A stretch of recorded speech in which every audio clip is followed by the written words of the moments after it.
नमस्कार विद्यार्थी मित्रों, श्री आर्यव्रत एज्युकेशनल एकेडमी द्वारा संचालित आ ऑनलाइन डिजिटल प्लेटफॉर्म पर हूँ आप सौનું हार्दिक स्वागत करूँ छूँ। धोरण 8 विषय विज्ञान पाठ नंबर 11 बळ अने दबाण।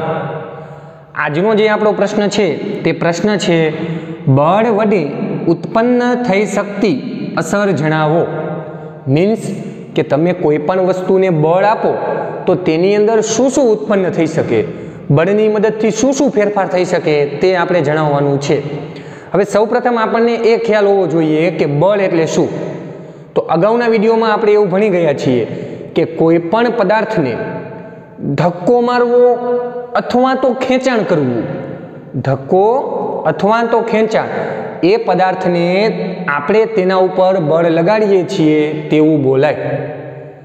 हवे आपणे असर कहेवानी छे એટલે પહેલા તો આપણે લખીએ જવાબ।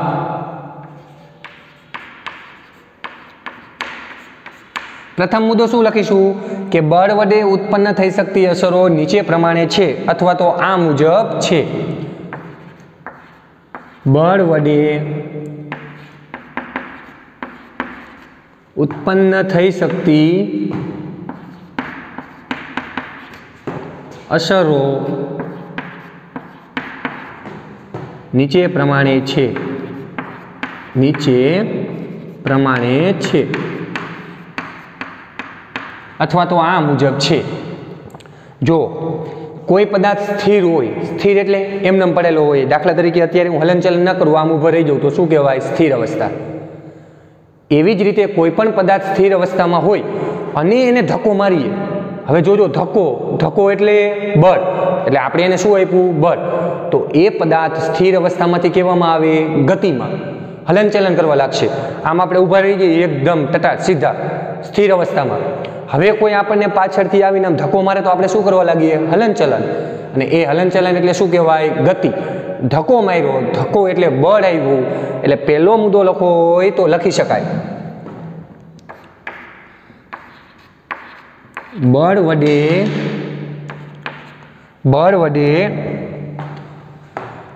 कोई पदार्थने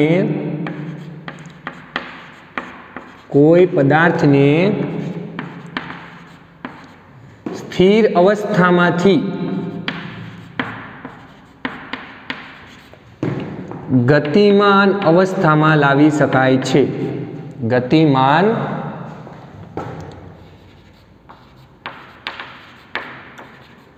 अवस्थामां लावी शकाय छे। आ एनो प्रथम मुद्दो थयो। शुं लख्युं? कोईपण पदार्थ स्थिर होय अने हूँ एने बहारथी धक्को आपूं एटले मैं बळ आप्युं कहेवाय, तो ते पदार्थ कई अवस्थामां आवे छे? गतिमान अवस्थामां आवे छे। हवे एवुं विचारो, आपणे साइकल लईने जता होय, ढार छे, रस्ता पर शुं आवेलो छे? ढार। तो आपणे बहु पेडल मारवानी जरूर पड़शे नहीं, साइकल एनी रीते व्यवस्थित झड़पथी चालशे। पण आज समय हूँ वधारे पेडल मारूँ तो साइकलनी स्पीडमां शुं थशे? वधारो। स्पीड एटले झड़प। एक मुद्दो थयो। जोजो साइकलनी झड़पमां शुं थाय छे? वधारो। क्यारे? बळ आपું त्यारे। हवे उल्टું करो, ढाळ तमारे चढ़वानो छे, पेडल वधारे मारशो तो झड़पथी चढ़ाशे, पण पेडल मारूं ज नहीं तो ढाळ चढ़ी शकाय? ढाळ चढ़ी शकाय नहीं। हजी एवुं विचारीए, साइकल आपणा तरफ आवी रही होय, साइकल आपणा तरफ आवी रही होय अने आपणे ब्रेक लगावीए, साइकल उपर शुं लगावीए? ब्रेक। ब्रेक एटले वरी पाछुं आपणे तेना उपर बळ लगाड्युं कहेवाय। तो ब्रेक लगाडता एनी झड़पमां शुं थाय? घटाडो। एटले केवुं होय तो एवुं कही शकाय के बे वस्तु थई। साइकलने तमे वधारे पेडल मारो तो एनी झड़प वधे छे, पेडल न मारो तो एनी झड़प शुं थाय छे? घटे छे। ब्रेक लगावता पण एनी झड़पमां शुं थाय छे? घटाडो। एटले बळनी मददथी पदार्थनी झड़पमां वधारो पण करी शकाय, घटाडो पण करी शकाय। ए आपणो बीजो मुद्दो थयो। लखीए अहीं बळने आधारे पदार्थनी झड़पमां वधारो अने घटाडो करी शकाय छे।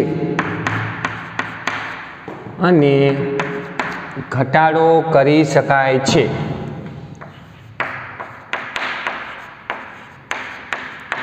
જો બે મુદ્દા થયા. પહેલો મુદ્દો સ્થિર અવસ્થામાંથી ગતિમાન અવસ્થામાં લાવી શકાય. દ્વિતીય મુદ્દો, બીજો મુદ્દો પદાર્થની ઝડપમાં વધારોય કરી શકાય, ઘટાડોય કરી શકાય. ત્યાર પછી ત્રીજું લઈ હું તમને એક ફૂલાવેલો ફુગ્ગો આપું જેની અંદર હવા ભરેલી છે અને પછી તમને એમ કહું એ ફુગ્ગાને આમ તમે દબાવવો જોઈએ. દબાવવું, ધક્કો, ધક્કો એટલે બળ. તો ફૂલાવેલા ફુગ્ગાને તમે જ્યારે દબાવશો ને એટલે ફુગ્ગાના આકારમાં શું આવશે? બદલાવ, ચેન્જ. ફુગ્ગાનો આકાર શું થયો? બદલી ગયો.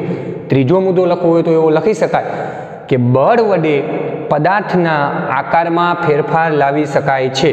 લખીએ ત્રીજો મુદ્દો. બળની મદદથી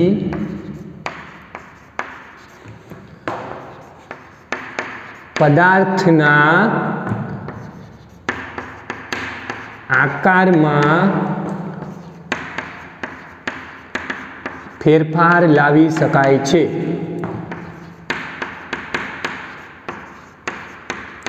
શું લખ્યું? ત્રીજો મુદ્દો, બળની મદદથી પદાર્થના આકારમાં ફેરફાર લાવી શકાય છે. ફુગાવાળું ઉદાહરણ આપણે યાદ રાખીશું. ફુગાને દબાવીએ તો તેનો આકાર શું થઈ જાય? બદલી જાય. હવે આપણે ગાડી લઈને જતા હોય એટલે આપણા હાથ ક્યાં હોય? સ્ટીરિંગ ઉપર, કે જેની મદદથી આપણે ગાડીને ચલાવતા હોય. હવે એને હું આમ ફેરવું એટલે એના ઉપર મેં બળ લગાડ્યું અને ફેરવીને એને આમ ફેરવી નાખું તો એની દિશા શું થઈ ગઈ? બદલી ગઈ. તો વળી પાછું લખવું હોય તો લખી શકાય બળની મદદથી પદાર્થની દિશામાં ફેરફાર લાવી શકાય છે. લખીએ બળની મદદથી પદાર્થની દિશામાં ફેરફાર લાવી શકાય છે. ફેરફાર લાવી શકાય છે. તો ટોટલ બળની મદદથી ઉત્પન્ન થતી અસર 4 છે. ફરી એક વખત જોઈએ. કોઈ પદાર્થ સ્થિર હોય તેના ઉપર હું બાહ્ય બળ લગાડું, બહારથી બળ લગાડું તો તે ગતિમાન અવસ્થામાં આવી જાય છે. બીજું, કાં તો ઝડપમાં વધારો થતો હોય અથવા તો ઝડપમાં ઘટાડો થતો હોય. ત્રીજું, બળની મદદથી પદાર્થના આકારમાં ફેરફાર લાવી શકાય છે. ફુગ્ગો યાદ રાખો. બળની મદદથી પદાર્થની દિશામાં ફેરફાર લાવી શકાય છે. હું અહીંથી એક થ્રો કરું બોલનો, કોઈ પણ બોલનો થ્રો કરું અને સામે દિવાલ હોય તો દિવાલ બોલ ઉપર શું લગાડશે? બળ. ભટકાઈ અને શું આવશે? પાછો. એની દિશા શું થઈ ગઈ? બદલી ગઈ. અથવા અહીંથી એક દડો થ્રો કરેલો હોય, વચ્ચે હું તમને એક ફૂટપટ્ટી આપું, આમ ફૂટપટ્ટી રાખીને રહેવાનું તો ફૂટપટ્ટી સાથે અથડાઈને શું આવશે? પાછો. એટલે શું થયું કહેવાય? બળની મદદથી પદાર્થની દિશામાં ફેરફાર લાવી શકાય છે. તો વિદ્યાર્થી મિત્રો, કોઈ આપણને એવું કહે કે બળ વડે ઉત્પન્ન થતી અસરો કઈ કઈ છે? તો બળ વડે ઉત્પન્ન થતી અસરો નીચે પ્રમાણે 4 છે.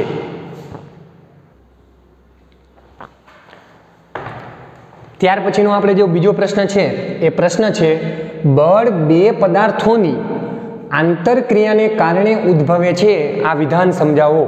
ટૂંકમાં બળ લાગે એ જગ્યાએ બે પદાર્થ હોવા જોઈએ એવું આ વિધાન કહે છે.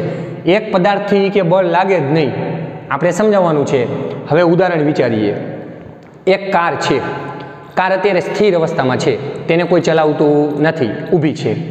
હવે એની પાછળ જઈને હું આમ ઊભો રહી જાઉં, કારની પાછળ આમ જઈને હું ઊભો રહી જાઉં અથવા તમે ઊભા રહી જાઓ. પછી તમે એમ કહો કાર તું ચાલ, કાર તું ચાલ, તો કાર ચાલશે? ન ચાલે. કદાચ એની આગળ જઈને તમે ઊભા રહી જાઓ અને પછી તમે તેને એમ કહો કાર તું ચાલ, કાર તું ચાલ, કાર ચાલશે? કાર ચાલશે નહીં. પણ આ જ સમયગાળા દરમિયાન હું જ્યાં પાછળ ઊભો હતો ત્યાંથી કારને ધક્કો મારું, જોશથી ધક્કો મારું તો કાર થોડીક ગતિ કરશે. તમે ઊભા હોય, તમે જોશથી ધક્કો મારો તો પણ કાર ગતિ કરશે. એટલે આ સમય દરમિયાન તમે જુઓ, પહેલી વખતે શું થયું હતું? આપણે અને કાર એકબીજા સાથે આંતરક્રિયા કરતા હતા નહીં. આંતરક્રિયા એટલે એકબીજાને અડવું, બંને વચ્ચે ક્રિયા થવી, અંદરની પ્રોસેસ. જ્યારે બીજી વખતે શું થયું? આપણે અને કાર એકબીજાને અડીએ છીએ, બંને વચ્ચે કંઈક ક્રિયા થાય છે જેને કારણે કાર ગતિમાં આવે છે. હવે મેં કીધું એમ એકલી કાર હોત તો એ ગતિમાં આવે? ન આવે. એકલા આપણે કાંઈ કરી શકીએ? ન કરી શકીએ.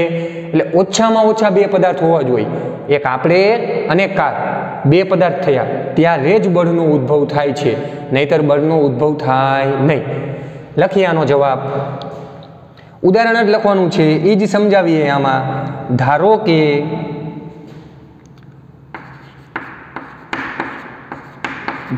કે એક કાર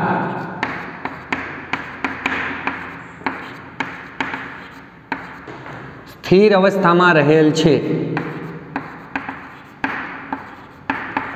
સ્થિર અવસ્થામાં રહેલી છે. એક કાર છે અને તે કેવી અવસ્થામાં છે? સ્થિર, ઊભી છે, એને કાંઈ કરવાનું નથી. હવે તેની પાછળ આપણે જઈને ઊભા રહીએ છીએ. લખીએ. ત્યારબાદ શું લખીએ? ત્યારબાદ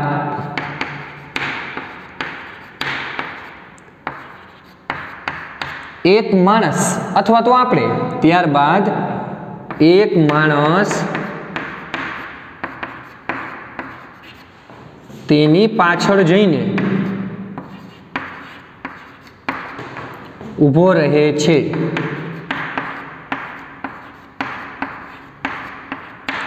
હવે માણસ ત્યાં ઊભો હોય અને કાર ગતિમાં આવે એવું શક્ય બનશે? ન બને. લખીએ. માણસની હાજરીને લીધે, માણસની હાજરીને કારણે કાર ગતિમાં આવતી નથી. કાર ગતિમાં આવતી નથી. અને કાર ગતિમાં નથી આવતી એનો અર્થ શું થયો? કાર ગતિમાં ક્યારે આવે? એને આપણે બળ આપીએ તો. નથી આવતી તો ન આવે તો બળ લાગતું હોય નહીં. લખીએ. તેથી ત્યાં બળનો ઉદ્ભવ થતો નથી. ત્યાં બળ ઉદ્ભવતું નથી. હવે શું કરીએ છીએ આપણે, અથવા જે માણસ હતા તે કારને જોશથી ધક્કો મારીએ છીએ. લખીએ એ મુદ્દો આપણે. હવે એ માણસ અથવા તો એક માણસ આ કારને પાછળથી જોશથી, થોડીક તાકાતથી ધક્કો લગાવે છે. ધક્કો લગાવે છે. શું લખ્યું? એક માણસ આ કારને પાછળથી જોશથી ધક્કો લગાવે છે. જોશથી ધક્કો લગાવે એટલે કાર શું આવશે? ગતિમાં. લખીએ. પરિણામે કાર ગતિમાં આવે છે. પરિણામે કાર ગતિમાં આવે છે. અને કાર ગતિમાં આવે એનો અર્થ એવો થયો કે અહીં બળનો ઉદ્ભવ થયો. લખીએ. તેથી અહીં બળનો ઉદ્ભવ થયો. ઉદ્ભવ થયો ગણાય. હવે આપણે તો શું કહેવાનું હતું? બે પદાર્થોની આંતરક્રિયા થાય તો બળ ઉદ્ભવે. તો સાચું જ થયું. એક માણસ અને એક કાર, બે વચ્ચે ક્રિયા થઈ, બંને એકબીજાને સ્પર્શ કર્યો, બંને વચ્ચે કંઈક પ્રોસેસ થઈ, અંદરની ક્રિયાને લીધે શું ઉદ્ભવ થયો? બળનો ઉદ્ભવ થયો. ઓટોમેટિકલી આપણું વિધાન કેવું થયું? સાચું થયું. લખીએ છેલ્લે. આમ બળનો ઉદ્ભવ થવા માટે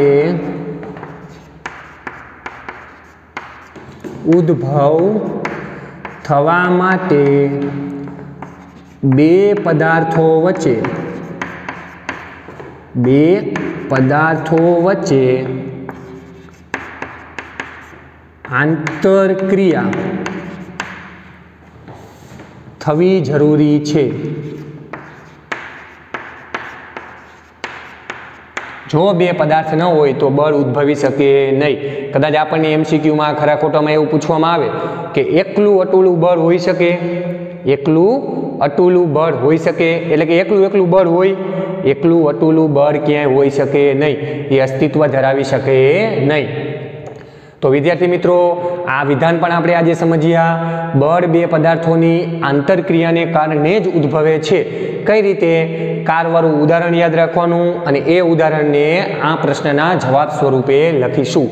ફરી પાછા મળીશું, ત્યારે બળ અને દબાણના નવા પ્રશ્ન સાથે મળીશું. ત્યાં સુધી જય હિન્દ, જય ભારત.